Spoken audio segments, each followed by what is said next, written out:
If only we had enough money. We all think it from time to time.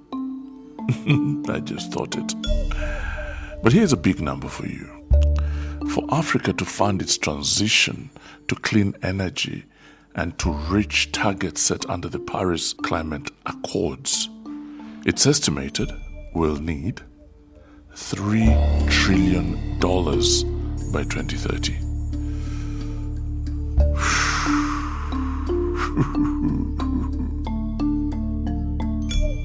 So where on earth is that much money going to come from? Our guest today has a surprisingly positive answer. The money is there, both within Africa and from international investors. He believes we simply need to change the way we think in order to unlock it. So how can Africa fund its green energy transition? I'm Alan Kasuja, and this is Africa Daily.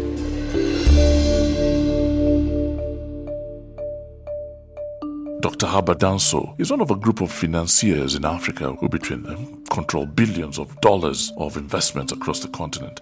He's got a finger in a lot of pies. He's the CEO of Africa Investor Group, which is an institutional investment platform focused on Africa. He's also chairman of the African Union's Continental Business Network, which reports to governments, and he's the chair of the African Green Infrastructure Investment Bank's advisory board. So working out how Africa can finance its transition to green energy is a topic he's given a lot of thought to. So that $3 trillion that we need for our climate transition is against some very challenging backgrounds and historical data. So Africa has got, 7 or so years to mobilize this $3 trillion. And the world was only able to mobilize $2.8 trillion in the last 20 years, the year 2000 to the year 2020. And of that $2.8 trillion that was mobilized globally, only 2% came to Africa. So to answer your question, where's it going to come from? It's going to come from a very different model that needs to be established between long-term institutional investors and global pools of capital and domestic pools of capital. When we talk about institutional investors here, we are talking about pension funds, sovereign wealth funds, investing insurance companies, institutions that have a mandate and a professional investment specialism to invest for the long term. They can invest for 10, 20, 30, 50-year horizons.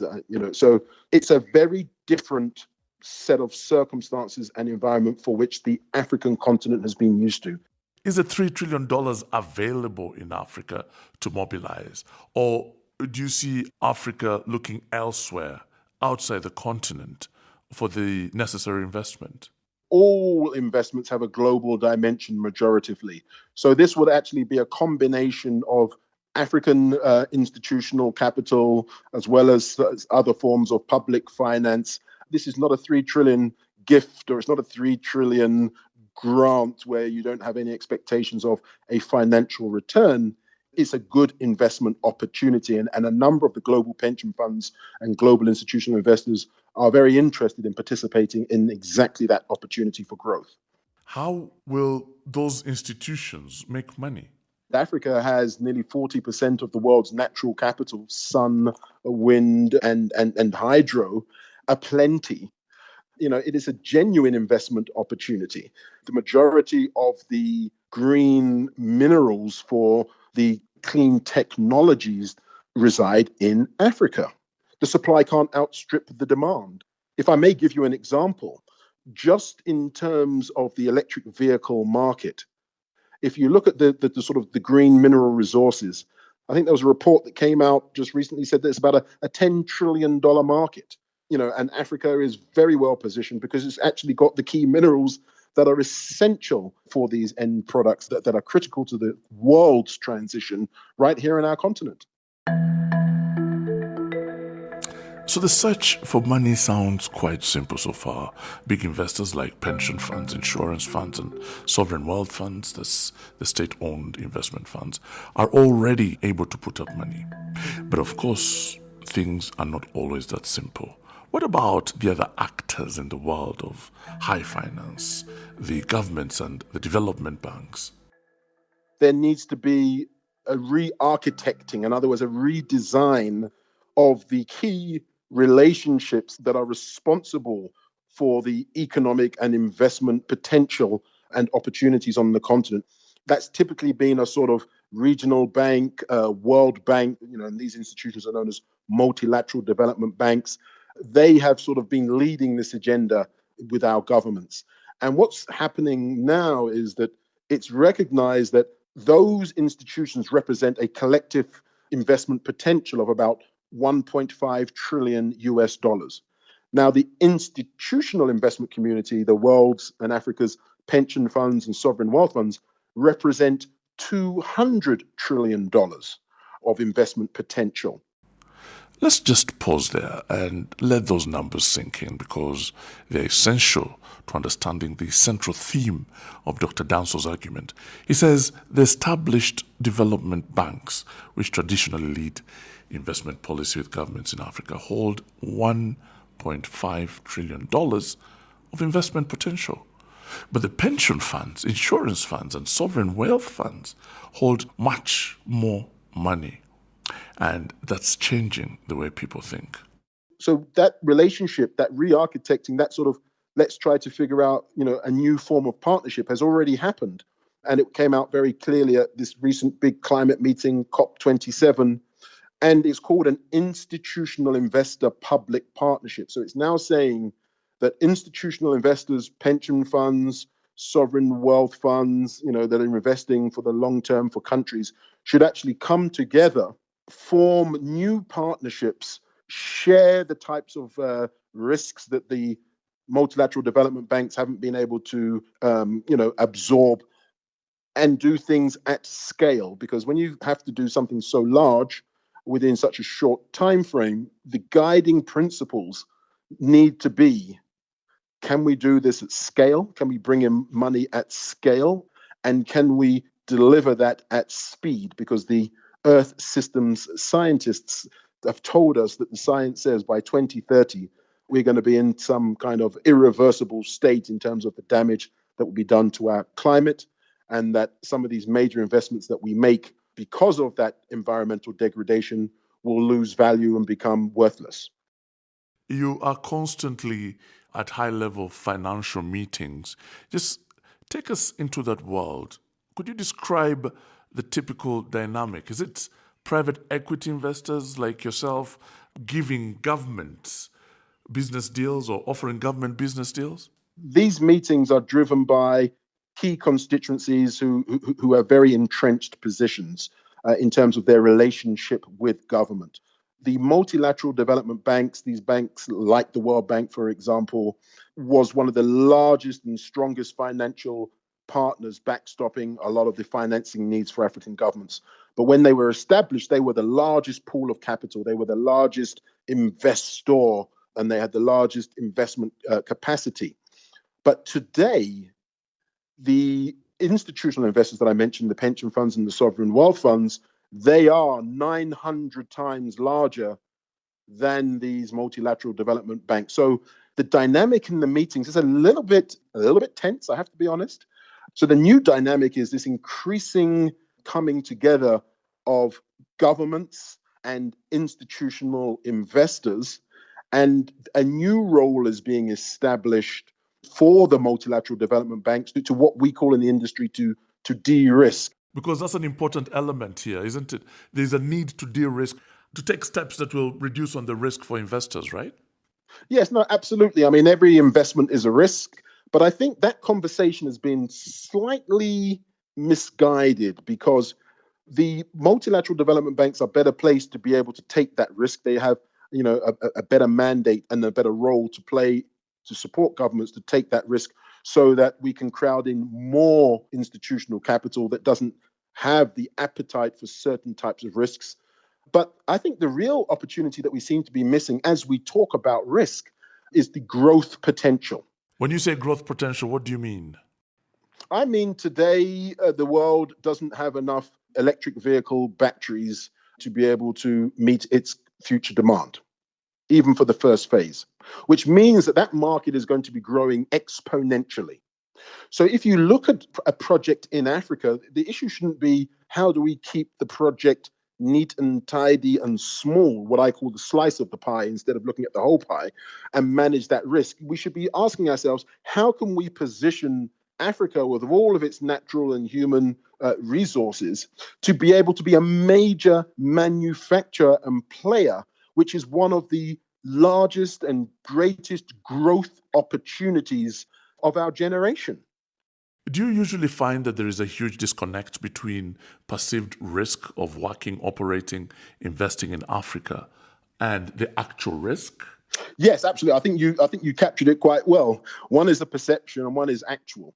And this is one of the big challenges that we continue to have with colleagues in the multilateral development banking world, because all of these issues relate to data. And a lot of that data that helps us in the market and credit rating agencies and institutional investors assess that particular risk and the ability to manage that risk resides predominantly in this database that's managed by the multilateral development banks called the GEMS database, the Global Emerging Markets Database.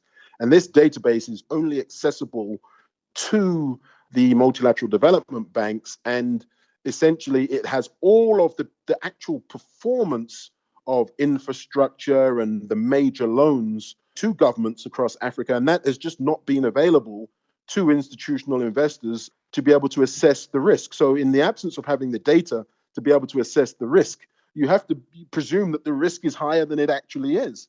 The world is a very different place now in terms of where the big markets of the future are and will be. And Africa is increasingly being perceived to be a very central one because of our natural capital endowment, because of the fact that we're going to be 25% or 30% of the world's workforce by the end of the century, 50% of the world's youth by the end of the century. The market is moving and adjusting to what it knows Africa will need to play that increasingly geopolitically and economically strong partner role for the world.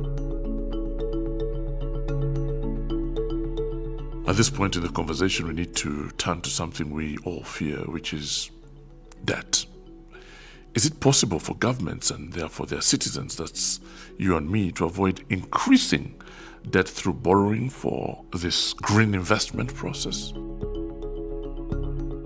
There are a lot of areas that governments can work with us through equity investments. That means that the government is not borrowing per se, the government is partnering, and we co-own some of this infrastructure and we share in the growth and the opportunities around that. So it's actually not necessarily the debt.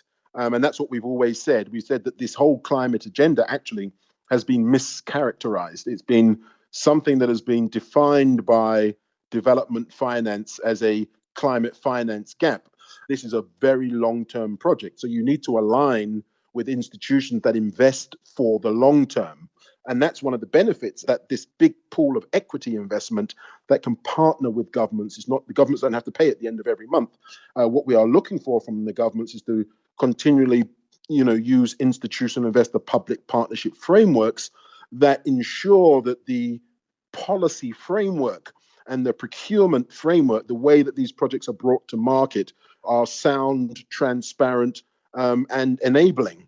So I actually think, the average person on the ground should be very happy that there is this new partner called the institutional investor that can actually create jobs, that will be able to give them access to energy, which is not the case across the majority of the continent right now, and just unlock new trade opportunities through things like the African Continental Free Trade Area. So I think we should all be very, very enthusiastic about that.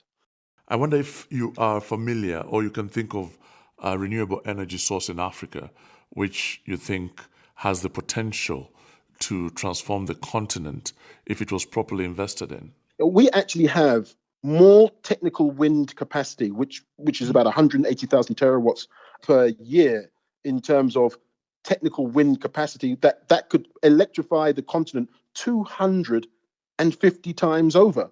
So the potential and the opportunities are just so vast. There are a number of different assets in parts of Africa that are just ripe for being developed. If I give you an example, all of this natural capital, wind, sun, hydro, In carbon credit terms, in terms of the carbon that it can address for us in terms of decarbonization, the capacity that this combined brings is equivalent in dollar terms between now and 2030 to about a $4.6 trillion endowment of natural capital that we have.